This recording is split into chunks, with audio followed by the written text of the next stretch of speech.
support for the success of the group's work at all levels. This summit is a clear evidence of the great opportunity for cooperation between countries and economies with shared values and goals centered around peace, tolerance, and prosperity. Our country, our country do not share geographical borders, yet they converge in their pursuit for peace and their joint action to achieve well-being and prosperity.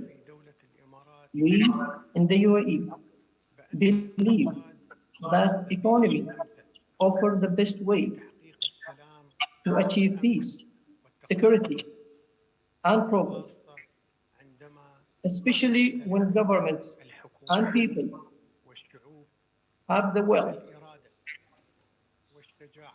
and courage to build partnership and face challenges.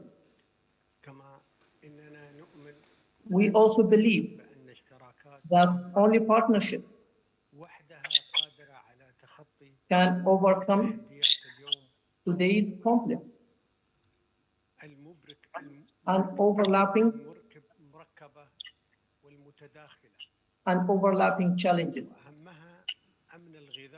the most important of which are food and energy security, climate change, and healthcare.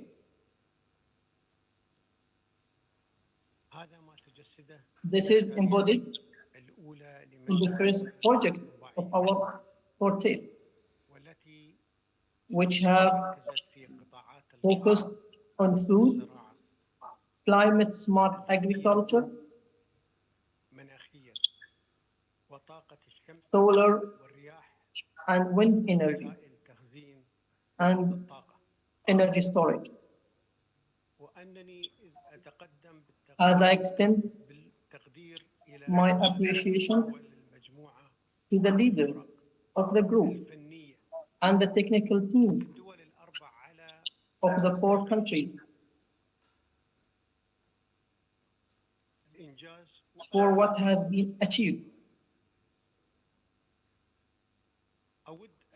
I would like to emphasize the importance of giving priority during the coming period to research and development, healthcare, and space. I also call for building on the strength that each of our countries possesses in these sectors. Dear leader, I look forward today to a fruitful summit and subsequently to work with you within the I2U2 group at the bilateral level and within other international platforms, the most important of which are the G20 summit and the conference of the party that the UAE will host at its 28th session next year.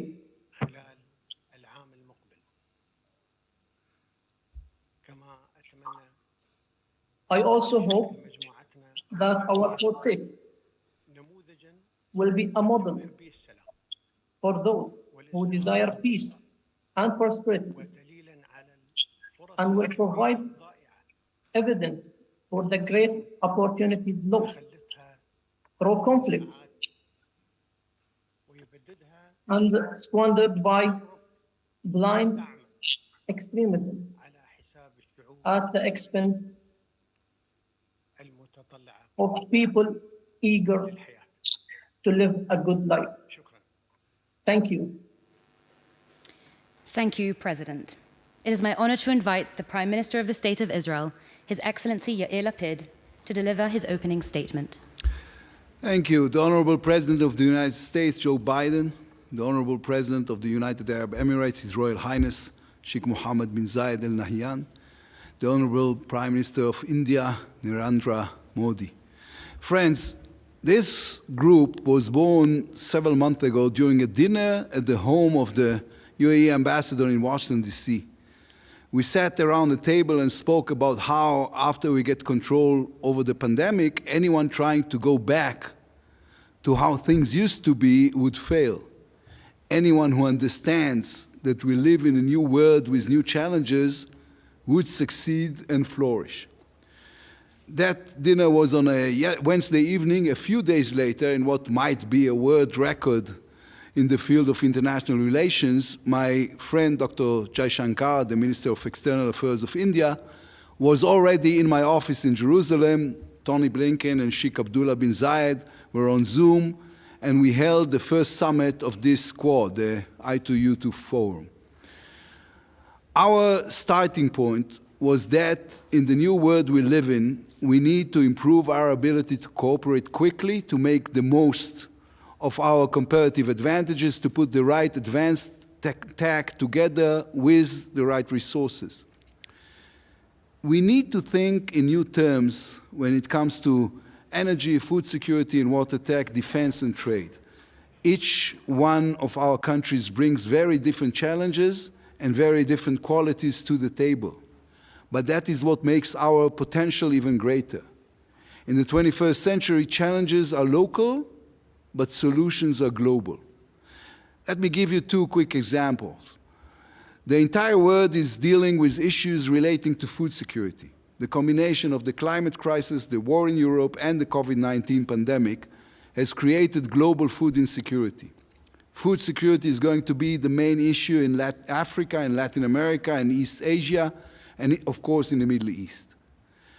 An initiative like the Food Corridor between India and the UAE, which was put together by this group, is a clear example of a creative solution to a problem we are all facing. The fast transportation of food and preservation technologies, the ability to connect relative advantages together, this is the solution to the problem. Another example is the solar and wind energy storage project. In this case as well, the idea is to make the most of technological capabilities, some of which are still being developed, in order to deal with an energy market that is facing a serious crisis. Since the war in Ukraine broke out, each one of us has had to deal with the crisis on the local level. Its effects on cost of living has been immediate and dramatic, and of course, this has political implications. Real solutions will only come through cooperation between countries that know how to put together brainpower, knowledge, and resources on the same table. I would like to emphasize, this is not a philanthropic group. We want to change the world for the better, but we are also creating relative advantages for our countries, for our businesses, for our science sector. In both projects that I mentioned, lists of local companies and relevant technologies have already been shared. Our goal is for the private market to be a full partner in this initiative. This group is interesting because we are 4 very different countries, but when we started talking, it became clear we all want the same things. For our children to be warm in the winter, for them to have food on the table and clean water from the tap, for them to enjoy a quality education and advanced healthcare and transportation infrastructure. We also want to reduce the damage our generation inflicted on climate and the environment. These are big challenges. No single country, no matter how big or how rich, can deal with them alone. On the other hand, I also believe, and this is part of the idea behind this meeting, that groups that are too big may end up being ineffective. This Quad is, in my view, the correct model. Our advantages are clear to one another, and so are all our needs. We can create enough flexibility and a mechanism that can make fast and smart decisions. At the same time, we can always find ways to create ad hoc connections with countries that want to advance projects with us. The projects I mentioned are just the beginning. The list is ongoing. Our role as leaders is to push our teams as hard as possible to research the fields in which real change can be made, to examine new projects, to bring them to the table, to connect them with the scientific and business communities.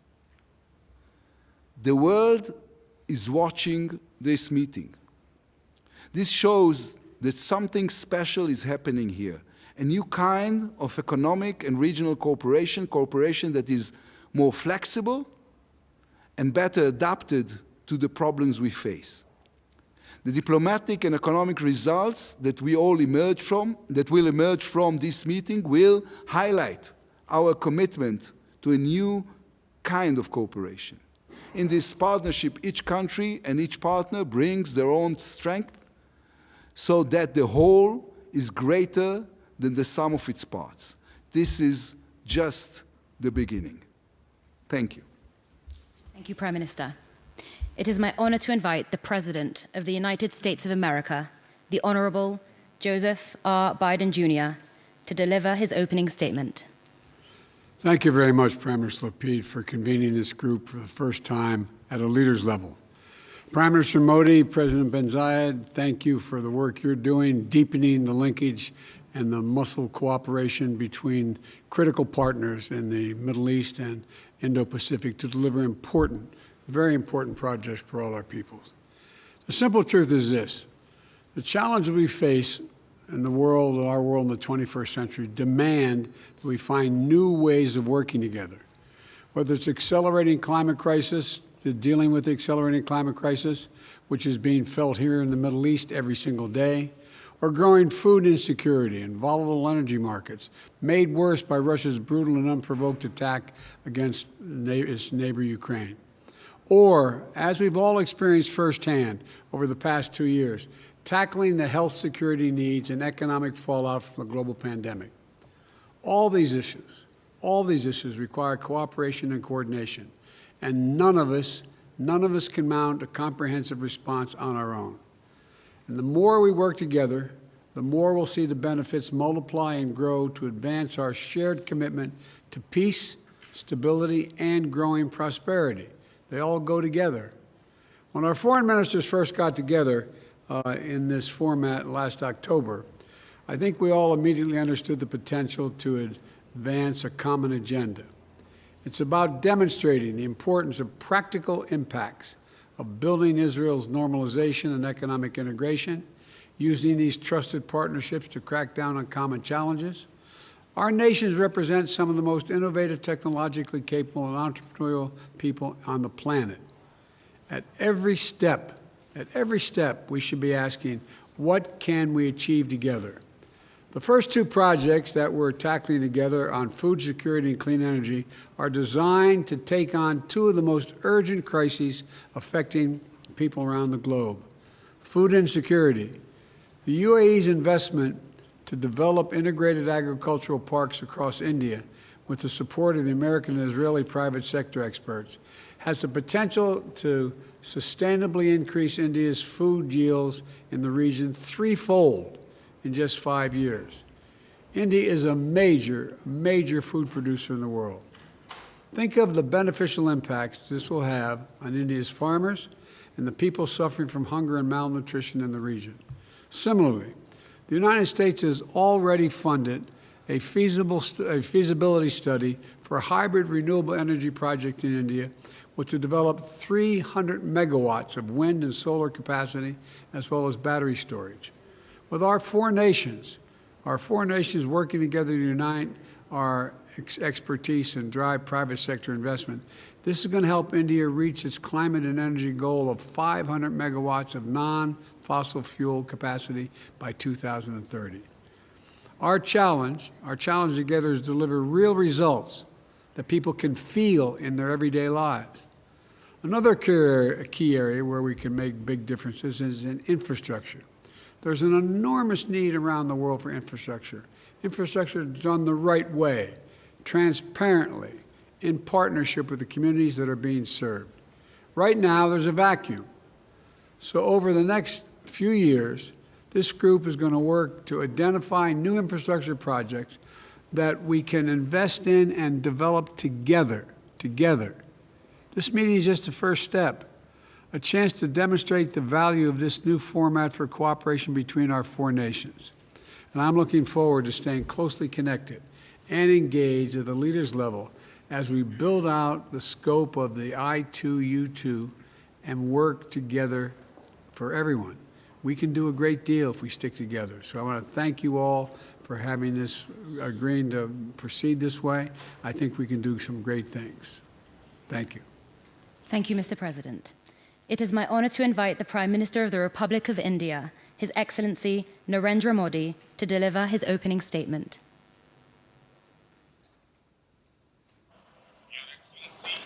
Your Excellency, Prime Minister Lapid, Your Highness, Sheikh Mohammed bin Zayed Al Nahyan, Your Excellency, President Biden, first of all, my warmest congratulations and best wishes to Prime Minister Lapid on assuming the office of Prime Minister.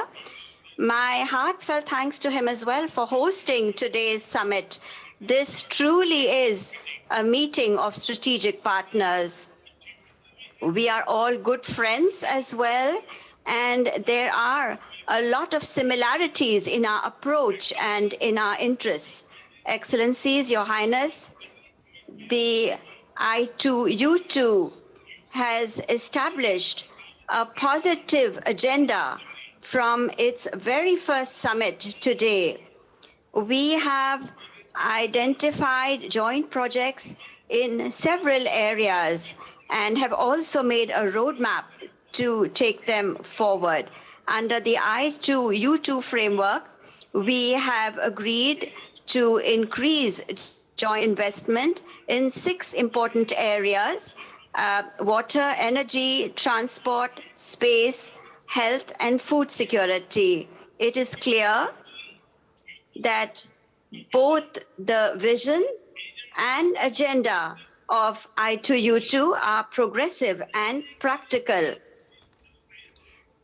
We can give an impetus to our agenda by mobilizing the mutual strengths of our countries, that is capital, expertise, and markets, and we can make an important contribution in this way to the global economy.